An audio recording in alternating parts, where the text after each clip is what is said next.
tasu.lspace.pakto sare yast. Nori kise la sbs.com.au/pakto-sakhawauri.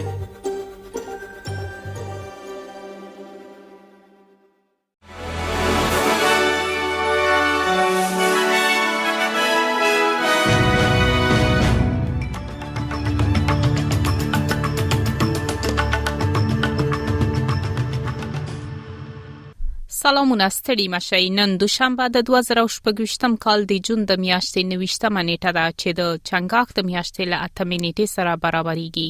تاسو د اس بي اس پښتو څخه د نن ورځې لاند خبرونه اورئ.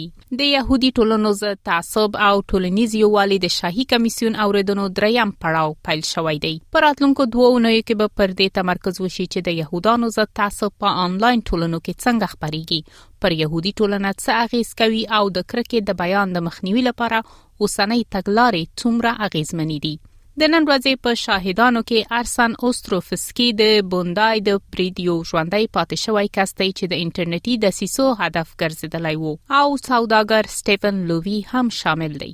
د یاد کمیسیون مرستندوی وکیل ریچارډ لنکستر وايي د میټا یو استازی به هم پر راتلونکو 2 اونیو کې شهادت ورکړي، خو ټولو ټیکنالوژي شرکتونو له شاهي کمیسیون سره همکاري نه ده کړې. Well, some platforms have been more effective than others in addressing the spread of online hate.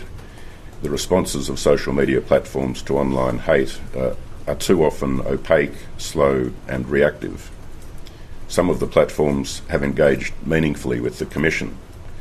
Facebook, Google, LinkedIn and TikTok have each been granted leave to appear in this hearing block. Some other social media platforms have been much less forthcoming. د استرالیا د پانتونونو د ټولنې یو نوې شننه ښیي چې د ژوند لګښتونه تر هغه چټک لوړیږي چې زده کوونکي ورسره ځان برابر کړي.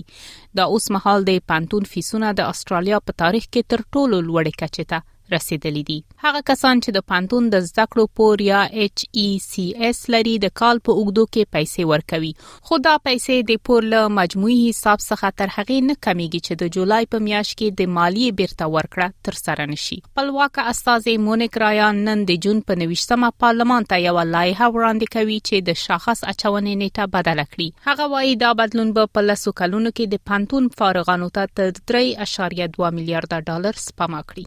د استرالیا د ودانیزو او ساختماني چارو یو صنعتي ټولنه وايي داسې خنډونه شته چې د 2029 کال تر جون پورې د 1.2 میلیون نویو کورونو د جوړولو ملي هدف له ستونزو سره مخ کړي. پر دې هدف د ملي کور جوړونې تړون لمخې د حکومت ټولو اړخونو هوکړه کړې و. ماستر بلډرز استرالیا د استوګنی سوداګریز او ملکی ودانیزو برخو د شرکتونو استازیتوب کوي. د دې ادارې اجرایوي مشر ډینټ اوان ویلي چې د 15 کلن پلان د لومړیو 2 کلونو په اړه د دوی شننه ښیي د هدف د پوره کېدو لپاره لا ډیر کار ته اړتیا ده. په لبنان کې د اوربند لپاره د امریکا په ملاتړ تړون له فشار سره مخ دی. حزب الله له بې وسلې کېدو ډډه کوي او اسرایلی ځواکونه لا هم د لبنان په سویل کې پاتې دي. اسرائیل ټینګار کوي چې عملیات به تر هغه دوام وکړي څو دغه هیواد د شمالي سرحد پر وړاندې ګواښ له منځه لاړ شي. د اونۍ په پای کې د لبنان په سویلي ښار نبتله فوقا کې د اسرایلو د بي پیلوټه الوتکې په برید کې یو کس ووژل شو او 2 نور ټپيان شول. لومړی وزیر بنیامین نتنیاهو ویلي اسرایلو د حزب الله وسلوال په نښه کړی دي. ګالت هازود د خپل زوی کپټان ډیوډ هازود د جنازې پر مهال په احساساتي ډول د جګړې د پای غوښتنه وکړه. کپټان ډیوډ هازود د لبنان په سویل کې له اسرایلی پوځ سره د خدمت پر مهال وژل شوی وو.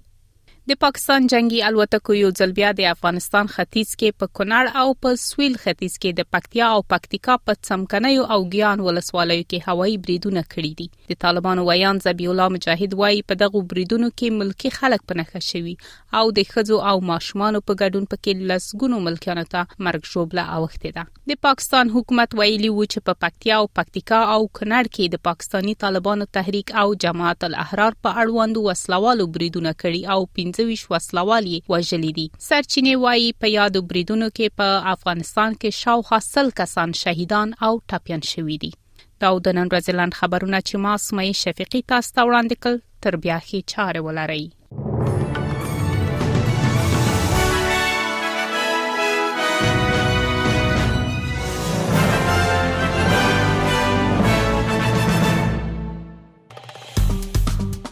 SBS پښتو په فیسبوک کې تا کې پلی مطلب یو فاک کړئ نظر ور کړئ او له نورو سره شریک کړئ